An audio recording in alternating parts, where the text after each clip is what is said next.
Having a lab DC power supply makes things much easier. You can quickly test motors, LEDs and power-up circuits with any voltage or current you need. But if you're the type who's fueled by adventure and risk, buying a ready-made device definitely isn't your path. Instead, let's build our own lab power supply from scratch using cheap Chinese electronics. At the end of the video, I'll give you my honest feedback and highlight all pros and cons I found in this design.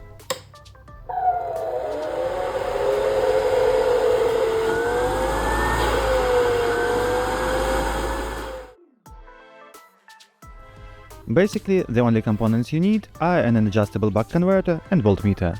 This little guy can output voltage from 1.25 to 32 volts, handle up to 5 amps of current and comes with inbuilt short circuit protection, thermal shutdown and a current limit function.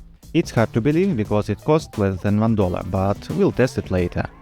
It has two potentiometers, one to adjust the output voltage and the other to set the current limit. The second must-have item is digital voltmeter. Right now you are looking at a version that can measure current as well. It costs $1.5 and claims to measure voltage from 0 to 100 volts and current up to 10 amperes. Technically, if you have power supply from laptop, you can build the whole thing for under $5. But to make it a bit more user-friendly, I want to upgrade the potentiometers to something more ergonomic. I bought a bunch of these guys with 10 kΩ resistance. I also use banana jack and make my own crocodile leads. Additionally, I want to have a standalone power supply, mainly because I want to include a proper power socket with an extra layer protection. So grab some tea, subscribe to the channel and let's start building. First, let's figure out how to connect the components and assemble device on the breadboard. Connect the grid to the power supply, then wire it to buck converter. Under terminals you'll find input plus and minus labels. I used a black wire for ground, but I couldn't find a red one for the positive terminal, so I used a yellow wire instead. The positive output from the converter goes to the positive rail of the breadboard. The voltmeter connection depends on your power supply voltage. If the voltage is higher than 30 volts, you need a separate power source. But since my input voltage is 24 volt, I'm following a bit different schematic. In this case, I don't need thin black wire, so I remove it from the connector. The thin red wire goes to the positive input. To measure current, we need to connect the load through the ammeter. Connect the thick black wire to the negative output of buck converter, and the red wire goes to negative side of breadboard. Lastly, plug connectors to voltmeter. At this point, everything should be working. The voltmeter should light up. On video you see that it's blinking, but in real life you don't notice it. To measure voltage, connect the yellow signal wire of voltmeter to the positive rail. To check the current measurement, I'm connecting a small motor.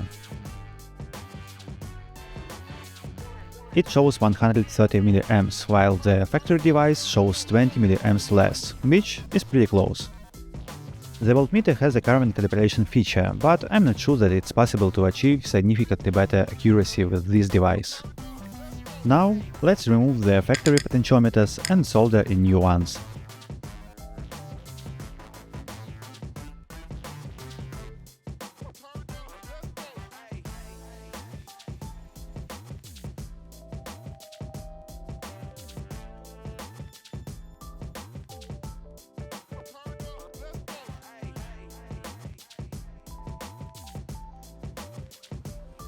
Once that's done, let's check that everything works.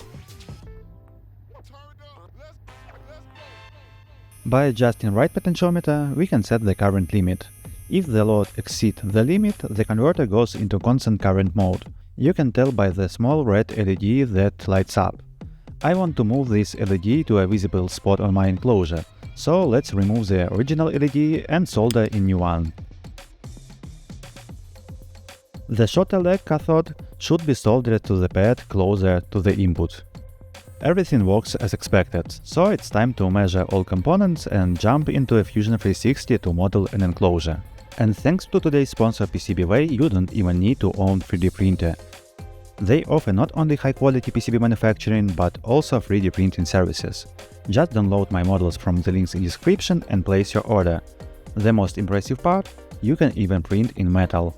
I've already ordered some gears for my next project to test the quality, but I'm pretty confident that everything will turn out great and I'll be sticking with their services for a long time.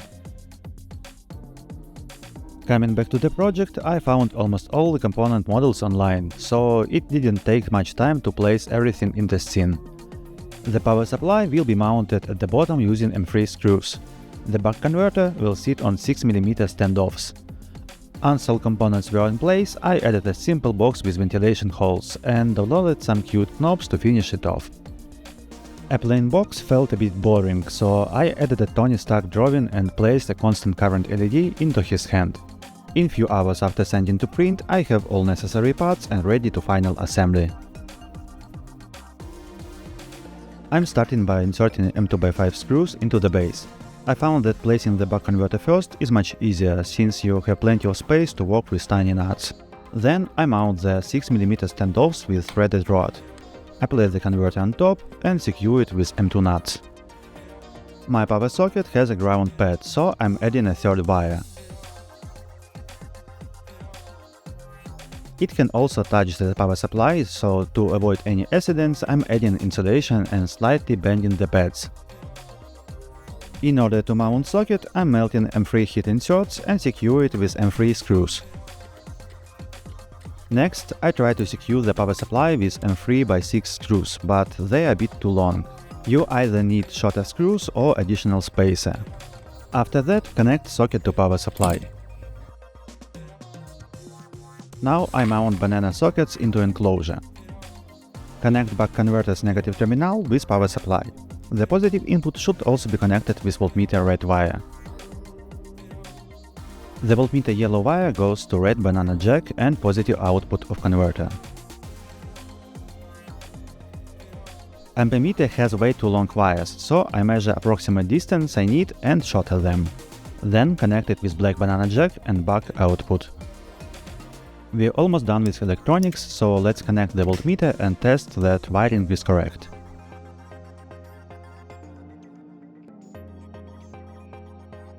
There are only few things left. Place all heat inserts into enclosure lid, place voltmeter, secure potentiometers and glue LED.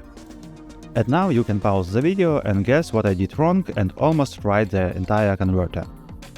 When I placed the LED, I've bent and accidentally connected its legs, so current imitation stopped working. I've soldered a bit longer wires, cut some LED lengths and added proper insulation.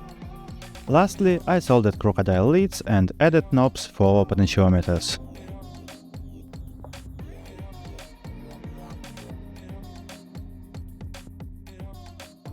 The few quick tests show the device works as expected, but it has some usability issues. First of all, it's nice to have separate button to be able to enable output voltage, because currently you can only enable the whole device only. Second, the current limitation feature requires you to short crocodile slits, and much easier to have separate button to put device in this mode. And lastly, I found the device can't output 24 volts because of some losses during conversion. For me, it's not a big problem because I usually operate with lower voltage, but you should be aware of this problem. And that's it. If you have any questions or suggestions, let me know in the comments down below. And thanks for watching.